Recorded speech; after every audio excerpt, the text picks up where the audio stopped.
Allahumma salli ala Muhammad wa ala ali Muhammad. Antara kejadian yang boleh saya sifatkan sebagai besar yang berlaku dalam masa beberapa minggu lepas ini adalah keislaman seorang influencer, ya, yang bernama Andrew Tate, ya. Andrew Tate ni bukan calang-calang orang. Dia antara orang yang paling banyak di search nama dia, ya, di internet. Beliau juga dikira sebagai orang yang antara influencer yang paling popular di dalam dunia, ya, di dalam dunia ini sekarang ini. So Andrew Tate ni orang mungkin kata dia bukan scholar, dia bukan academician, dia bukan thinker, pemikir, tapi dia adalah orang yang sangat-sangat berpengaruh khususnya kepada golongan lelaki, ya, golongan lelaki di barat. Kenapa saya anggap isu Andrew Tate ni penting? Kerana dia ni macam satu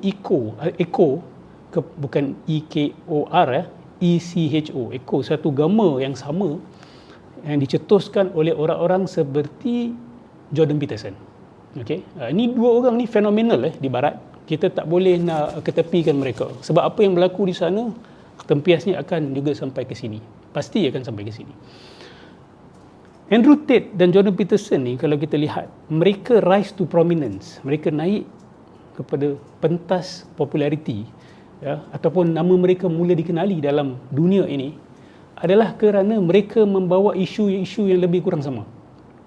Antaranya adalah mengembalikan masculinity, mengembalikan kelakian yang sejati, bahkan menghormati sistem patriarki.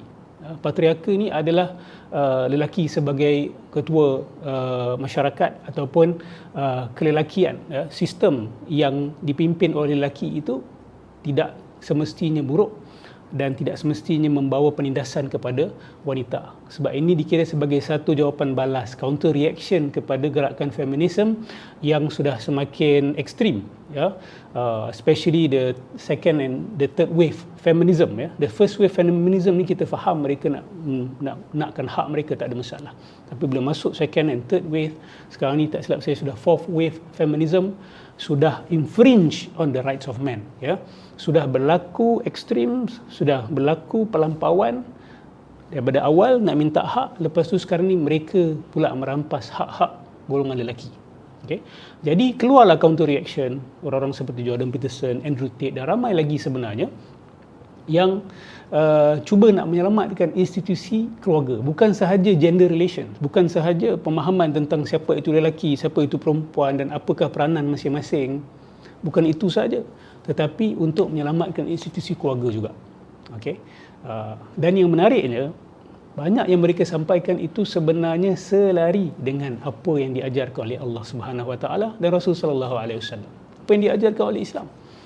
Banyak yang selari. Sebab itu kita lihat Andrew Tate, ya, dia tertarik kepada Islam sebab bagi dia Islam sahajalah agama, satu-satunya agama yang masih serius dalam memelihara institusi keluarga, ya. Dan apabila Islam menetapkan hukum hakam bagi perkara-perkara tertentu, khususnya yang manage gender relations, manage family institution, Islam enforce it. Kita bukan cakap di mulut sahaja. Kita bukan kata, oh ini halal, ini haram, ini hubungan lelaki dengan perempuan, ini hierarki dan sebagainya. Lepas tu tak ada enforcement. Tak, Islam ada enforcement. Kita ada enforcement dan kita ada bahagian-bahagian perundangan Islam yang make sure the family institution terpelihara. So Andrew Tate seolah-olah mengatakan bahawa agama Islam ni agama yang konsisten. Okay? Dia bukan main cakap tetapi dia buat. Dia kontraskan dengan agama Kristian yang bagi dia setakat hanya ada klaim tetapi tidak ada lagi keseriusan beragama. Okay? Seseorang tu boleh pergi ke gereja pada hari Ahad, tapi hari sebelumnya tu mungkin dia mabuk di pub, dan mungkin selepas hari Ahad dia akan buat bersama. Maksudnya isu halal haram itu tidak lagi dipandang serius oleh mereka. Tetapi umat Islam, yes, dalam keadaan kita ini masih dalam keadaan yang tidak berapa berjaya, tidak dipandang tinggi oleh tamadun-tamadun lain, tetapi kita ada keseriusan dalam menjaga hukum halal dan haram. That means we are still taking our religion seriously. Okay, okay. Lagi satu point yang saya nak sentuh adalah sedikit perbandingan antara Jordan Peterson dengan Andrew Tate ini.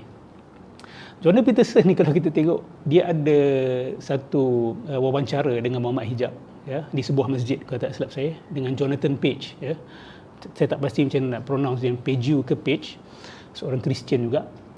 Dan di dalam wawancara tersebut, Muhammad Hijab ask Jordan Peterson a point blank question, ya. Maksudnya, would you consider Islam? Kamu akan consider masuk Islam kalau aku mengedepankan bukti-bukti yang boleh diterima tentang kebenaran Muhammad sebagai seorang Nabi.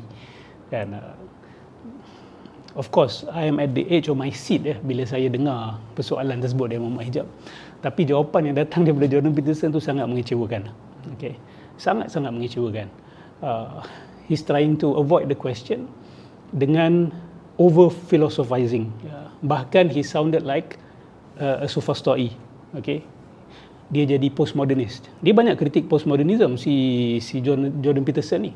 Tapi bila question tentang Tuhan, tentang Islam, tentang kenabian Muhammad sallallahu alaihi wasallam, tiba-tiba dia jadi postmodernist. Tiba-tiba dia jadi overly skeptical, relativist, subjectivist, yang ekstrim. Bila tanya do you believe in God? Dia siap tanya what do you mean by do? What do you mean by you? What do you mean by believe? What do you mean by God? Suddenly dia become hair-splitting person.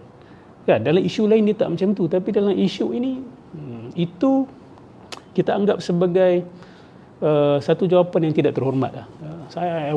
Saya macam sedih sebenarnya dengan jawapan dia macam tu. Sebab saya terfikir kalau antara Jordan Peterson dengan Andrew Tate ni, nampak macam Jordan Peterson yang lebih dekat. Tapi hidayah milik Allah Subhanahu Wa Taala, dan kita jangan berhenti berdoa untuk mereka. Ini adalah aset umat kalau mereka masuk Islam dengan minda kelas pertama, minda yang baik. Tetapi satu perkara orang kena faham, ya, falsafah ini ada racun dia. Okay. Falsafah ini ada racun dia. Dan Jordan Peterson, dia dah telan banyak racun falsafah dan dia tidak berjaya memuntahkannya keluar. Okay. Dia belum berjaya lagi untuk muntahkan keluar. Jadi bila tak berjaya nak muntah, dia masih sangkut. Itu yang dia masih bermain-main di situ, berpusing-pusing. Dan kalau dia menolak kenyataan Muhammad Hijab, kalau dia menolak persoalan Muhammad Hijab tersebut dengan jawapan yang padu, kan, dengan jawapan intelektual, akademik yang padu, yang ikhlas dan jujur, then we may still have respect, higher respect for him lah. I still respect this man, tapi macam dah turun sikit. Tapi jawapan dia tu tak akademik langsung, bahkan kosong. It's an empty response. Daripada seorang yang dianggap sebagai minda world class, ya, minda kelas pertama, bahkan mewakili intellectualism barat hari ini, yang dipandang sebagai orang yang mewakili ketamadunan barat. So bukan main-main, ya, bukan main-main position Jordan hari ini. Jadi itu sedikit sebanyak, dan apa yang kita belajar daripada kejadian ini adalah pertama sekali, hidayah adalah milik Allah Subhanahu Wa Taala, dan fitrah yang suci, yang bersih itu akan cepat mengenali kebenaran Islam. Okay? Saya bukan nak kata Andrew Tate ni orang yang bersih, suci, kan? Tetapi he has a good mind, ya. Dia ada minda yang baik. Dan mungkin ada yang tanya, mungkin dia masuk Islam ni atas agenda peribadi, kan? Kerana dia nak mencapai beberapa perkara, beberapa sokongan daripada sektor masyarakat yang untapped, ya, untapped resources for him. Sebab di barat dia tak di-reject pun sebenarnya, kan? So kalau kita ni Andrew Tate, kenapa terfikir nak dapat sokongan umat Islam, sedangkan di barat sokongan kepada dia pun sedang meningkat sebenarnya. Jadi nak kata dia tak ikhlas sebab dia nak tap, resources daripada negara-negara Arab yang kaya, kan? Bagi saya sebenarnya benda ni bawa more backlash kepada dia. Bila dia announce masuk Islam, backlash tu bukan hanya datang daripada orang bukan Islam, tapi datang daripada orang Islam juga.